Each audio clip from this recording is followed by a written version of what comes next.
The Sunday Roundtable ready to go. Joining us this morning, Democratic political analyst Marianne Marsh and Republican political analyst Rob Gray. Thank you both for being here.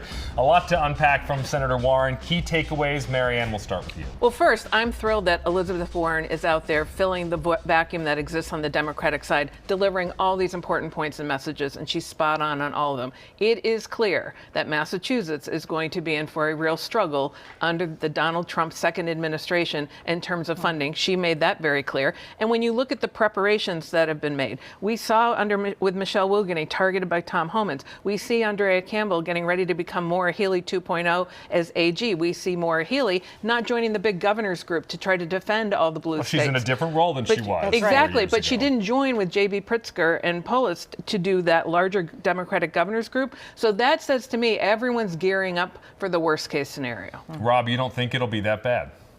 I don't. I mean, let's look at Trump 1. It wasn't that bad for Massachusetts. All the dire predictions that Senator Warren and others are making today were made back then. We had a Republican governor at the time, in fairness. Who was as anti-Trump as Republican governors get. It said a lot of bad things about Trump.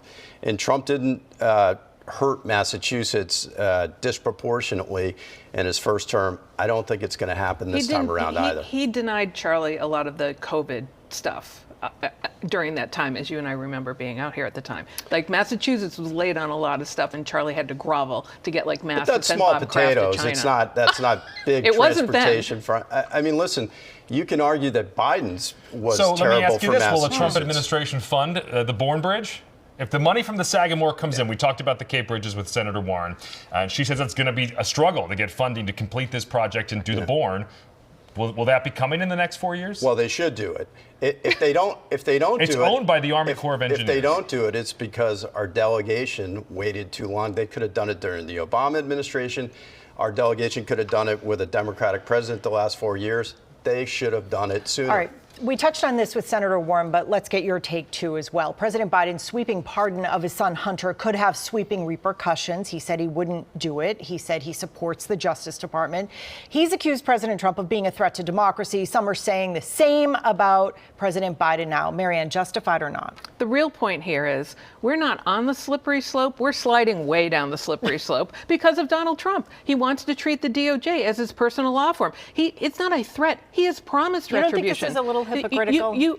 He has promised retribution. So now everyone's talking pardons. He pardons his son. Now we're talking about blanket pardons. Everything I've said has never happened in history, the entire time this country has existed. Yet here we are throwing around pardons for everybody, George which Washington is eroding. Issued a blanket pardon. It was the first pardon to for his horse. The Whiskey Rebellion, and it was a blanket pardon. It was to a large group of people. Okay, I'm a Shays Rebellion girl. Okay, here's the Pulling reality. out the history books. Right. So, but this is the fact we're even talking about this, and everyone's like, "Oh, is Biden wrong?" This is like undoing our democracy. Period. Full stop. What do you think, Rob?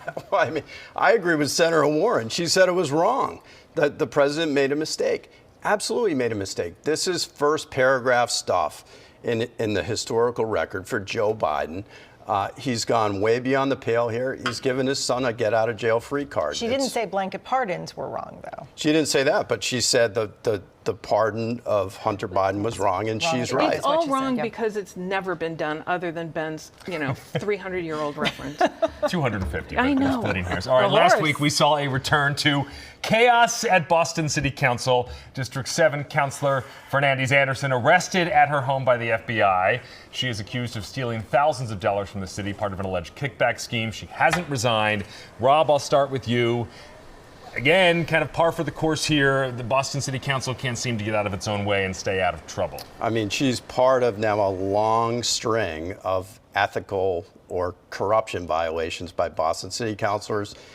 Chuck Turner, Kendra Lara, now this councilor, Arroyo as well. They didn't resign. Arroyo and Lara, it was left to the voters. They went to the primary. They got bounced. And she's got another year plus in office right now. She does. I mean, she should resign. They should expel her if the charges prove to be true. I mean, it's bribery, it's kickbacks, but most likely it'll end up going to the voters. It's not a good look. No, especially when it's reported the aide texted her and said bathroom to meet in the bathroom for this exchange. Okay, so it's going on in your workplace, which happens to be Boston City Hall. So none of this looks good, and maybe because of the timing it ends up with the voters, but in any other circumstance, it's hard to imagine that that person wouldn't leave. Not that long ago, the auditor's office was a quiet corner on Beacon Hill, but not anymore under Auditor Diana DiZoglio. She's taking no prisoners in her fight to audit the legislature. The pushback, she is getting it from the Speaker and Senate President, but it's going nowhere with her. Voters are on her side on this. And question one, results prove that. I mean, it was overwhelming, over 70%. But will burning too many bridges, will that leave her stranded, Rob? I mean, I'm just not hearing much about this. I think it's an insider play and an insider issue. 3 of the 5 ballot questions passed. I don't think voters are passionate about this. So, is she right on the issue? Yes. Is this going to be some big political issue that's going to inspire voters and outrage at the State House? I don't think so. She says every city in town, points out, voted in favor of this ballot I mean, she says that, but there's just not a lot of passion behind it. What do you think, Marianne? Well, look, the legislature gave her the opportunity to pick an independent auditor to do the audit, and she still has not declined that. Well, she's saying that they can control the scope of that audit, though, should that happen. Sure. What I think the real point here is Diana DiZoglio loves the media attention because it raises her profile for another position another day. And if she gets to do the audit too, even better, but she loves the spotlight right now. More with the roundtable when we come back.